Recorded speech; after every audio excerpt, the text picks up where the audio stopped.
ফিলিস্তিনি মুসলমানদেরকে রক্ষা করো। এই জন্য হাতটা নামায় কন্যা আমিন। আর মসজিদ আকসা কেমন ঘর জানোনি? এটা হলো মুসলমানদের প্রথম কিবলা। এই ঘরটা কেমন জানোনি?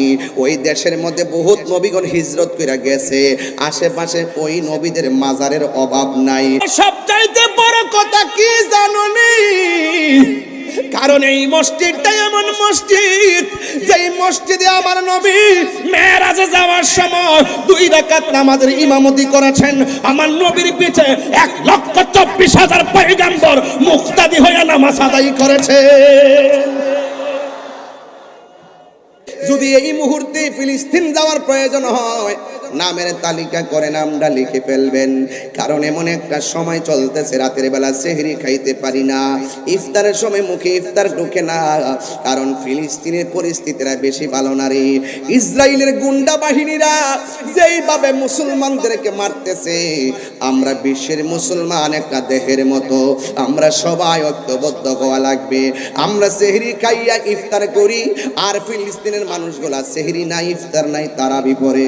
আপনি বুঝতেছেন তো খাবারের জন্য তারা কি করতেছে?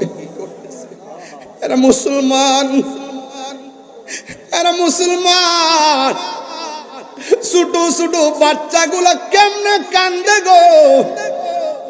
এই কান্নার আওয়াজে রাতে ঘুম হয় না, চোখের মধ্যে পানি চলে আসে। আজকেও যখন ফেনী পার হলাম, ফেসবুকটার মধ্যে যখন দেখলাম ছোট ছোট বাচ্চারা প্লেট লইয়া লইয়া খাবারের জন্য হাত বাড়াইতেছে। মুসলমান, কেমনে তোমরা আর কত ঘুমায়া থাকবা, আর কত ঘুমায়া থাকবা? এবার সবাই মিল্লা আপনারা মনে মনে ভাবতেছেন বাংলাদেশে তাইকা কেমনে ফিলিস্তিন যাব। ও যুবক, ফিলিস্তিন যাওয়ার দরকার নাই। আমি চ্যালেঞ্জ করে বলতে পারি, এই রমজান মাসে যদি কেউ ঘরের মধ্যে বইসা তাহাজ্জুদের নামাজটা পইরা আমার আল্লাহর কাছে ফিলিস্তিনবাসীর জন্য দোয়া করো।